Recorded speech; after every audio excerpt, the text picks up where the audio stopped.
Assalamualaikum warahmatullahi wabarakatuh.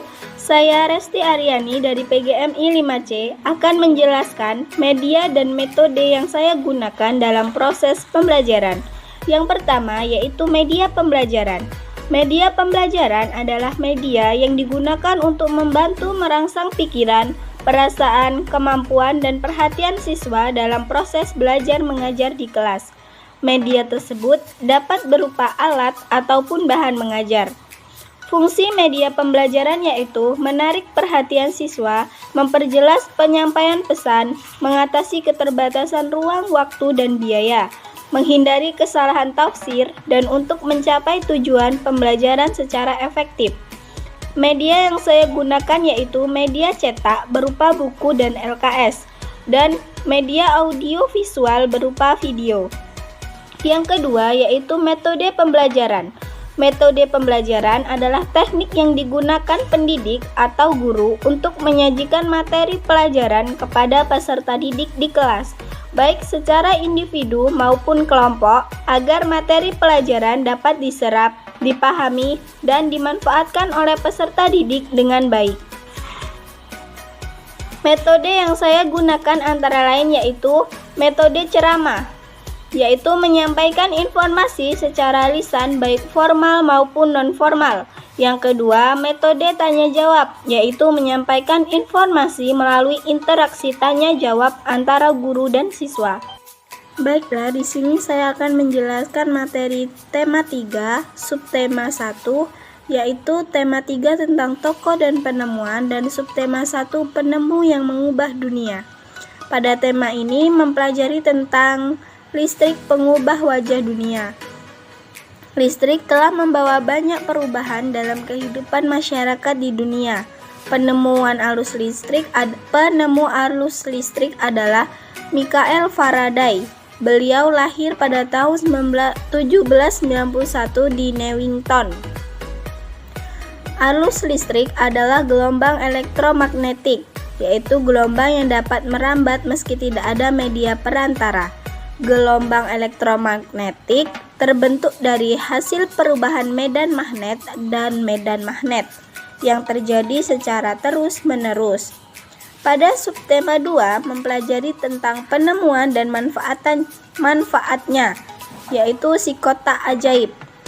Penemu John Logie adalah penemu yang pada kesempatan itu untuk pertama kalinya menunjukkan bahwa gambar hidup dapat ditransmisikan melalui pesawat yang sekarang dikenal dengan televisi.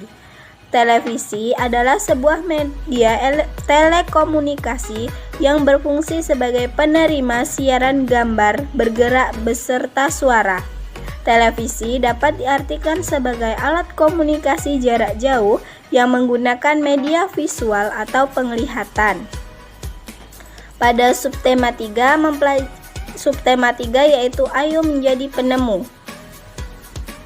dengan judul Disiplin dan Kerja Keras Awal dari Sebuah Inovasi yang Cemerlang.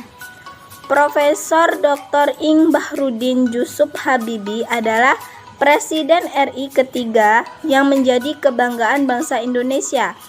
Beliau dilahirkan di Parepare, Sulawesi Selatan tanggal 25 Juni 1936.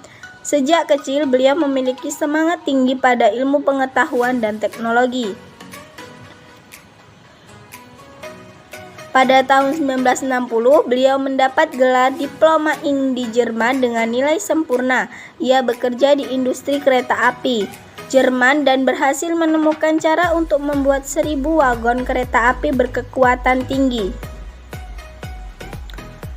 Pada tahun 1976, Habibie mendirikan industri pesawat terbang pertama di kawasan Asia Tenggara, yaitu PT Nurtonio dan industri strategis lainnya. Terus selanjutnya yaitu teks eksplanasi.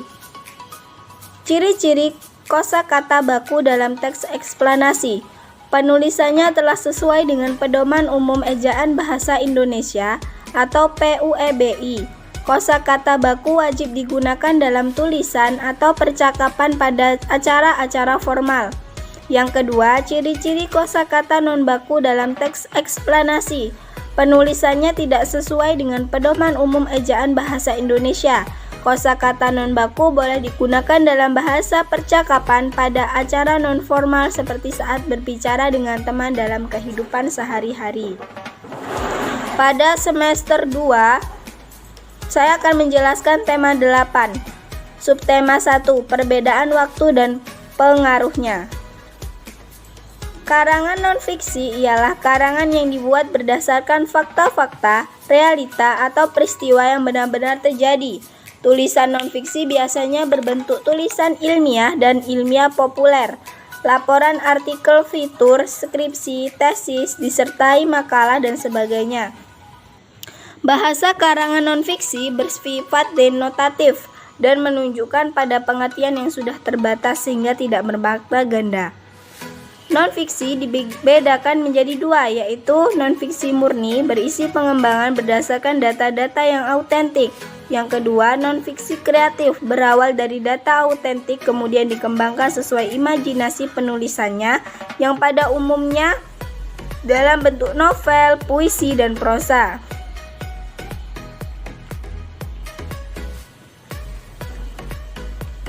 Pada subtema 2 yaitu bumi dan musimnya, menentukan pikiran pokok. Yang kedua, kesimpulan dari bacaan. Dan yang ketiga, menulis informasi setelah membaca teks. Pada subtema 3 yaitu bumi, matahari, dan bulan, menentukan pikiran pokok dari bacaan yang berjudul gerhana bulan. Yang kedua, kesimpulan dari suatu bacaan gerhana bulan, menuliskan informasi dari bacaan setelah membaca judul.